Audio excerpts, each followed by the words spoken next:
Talampakan! Tara na! At makipag-ututang dila kay Laika Barista! Hi! At kaway-kaway sa iyo, yes, pero na nakikinig ngayon na naging mali na naman ang desisyon ngayong araw na ito. Na mali na naman ang naging desisyon mo na hindi ka na naman nagdala ng payong. Dahil bago ka umalis ng bahay, tirik na tirik ang araw. Pero nung nasa biyahe ka na, pagdating sa iyong destinasyon, biglang hindi na ikaw. Huh? Uy, grabe ang balingbing ng panahon, yes, friend, no? Ngayon ang init. Kahapon biglang umuulan. Sige nga, sabihin mo sa akin, paanong hindi ka magkakasakit niyan? Nagva-vitamins ka pa. Mahawa ka lang din naman pala sa mga kasama mo. Diba? Ang hirap labanan, yes, friend. Ang hirap maging strong soldier. Sumusuko na rin paminsan-minsan. Ay nako, kaya para sa yes, friend, naging ganyan ang eksena. Minsan nakakalimutan mo rin ba yung payong mo? O kaya minsan parang isa siya sa mga least to lose sa iyong bag. Diba? Kasi alam mo ang bigat, tsaka talagang nag-occupy siya ng space, di iniwan mo. Sabi mo, hindi naman umulan kahapon, di sayang naman, dinala ko siya. Iwan nga kita ngayon, nung iniwan mo, biglang kinailangan mo siya. Ay, muhugot ka na naman. Ay, may moment talaga tayong ganyan, yes friend, na hindi umaayon sa atin ang kalikasan. Pero ano bang bago? Hindi rin naman nagkakaiba ang sitwasyon mo, ang estado mo, at ng payong mo, di ba? Madalas iwan, madalas kalimutan. Maayong hapong muli sa mga maot at gwapa ni Yespera natin. Kasama nyo na nga kapiling kachismisan, kakwentuhan, at kaotutang dila rin. DJ Laika Barista ngayon pong hapon ng Wednesday. Dito pa rin sa iyong paboritong istasyon, nakabonding ang 101.1 Yes FM. Nasa kalahati na tayo halos ng linggo, yes friend. Nag-aabang ka na ba sa araw ng Biyernes?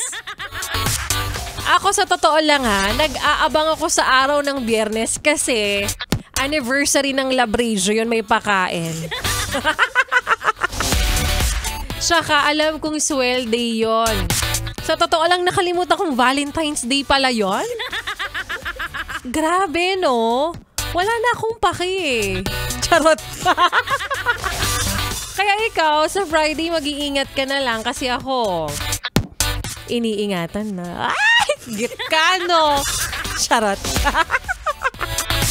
Ay nako, at i-congratulate pala natin yung winner kanina ni Maria Morena para sa ating... Pera lang yan! Pera lang yan! Hoy, congratulations naman sa'yo, Vermalin Ray.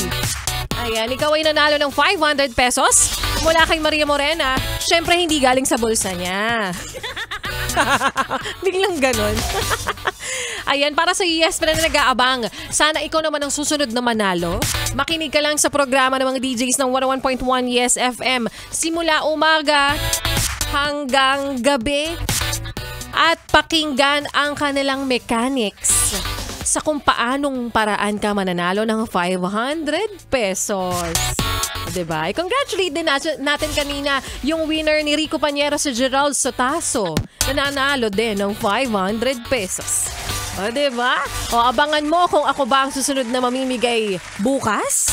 O kaya naman baka mamimigay din ako sa 14. Ang dami nating ipamimigay. Ganon ka magka-generous dito, yes friend.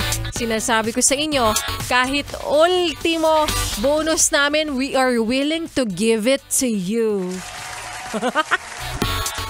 Etchos. Ay nako, kaya naman sumali na yes friend at manalo of course para po sa amin.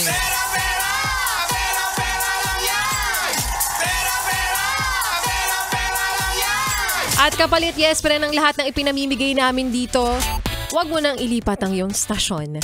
Huwag mo na rin ipihit pa ang iyong talapitan sa kalaban dahil magbabalik po si Laika Barista at sa aking pagbabalik.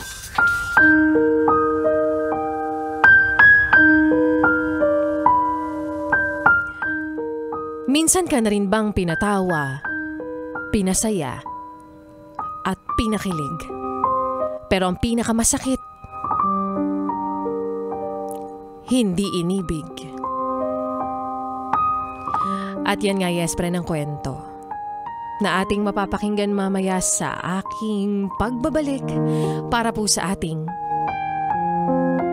Laika Barista Moments. Kaya batiin din natin yung ilang Yespre natin nag-PPM ngayon sa aking Facebook fan page, nagpapabate. Ayan, ilan sa kanila ay ang mga Yespre natin na si Ray Kaluban, si Kuya Ray Kaluban. Sabi niya, DJ Laika Barista, pabati naman sa best friend ko na si JM Mista dito sa VM Townhouse. Townhouse? Townhouse na, townhomes pa. Ayan, sa Mandaluyong City. Ayan, happy listening sa'yo. And kay Tin Rivera, kay Eliazar Magdaong Abaday.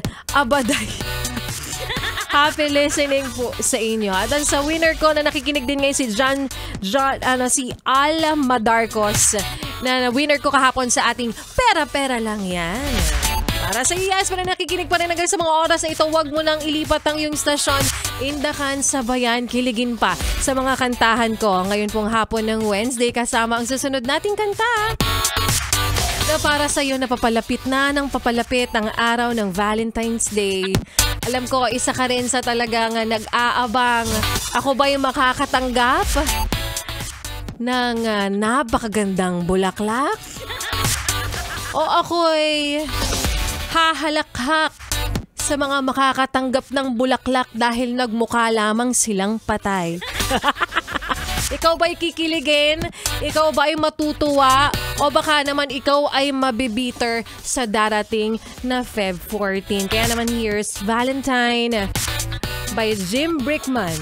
Dito pa rin sa iyong paboritong istasyon na kabanding, ang 101.1 Yes FM.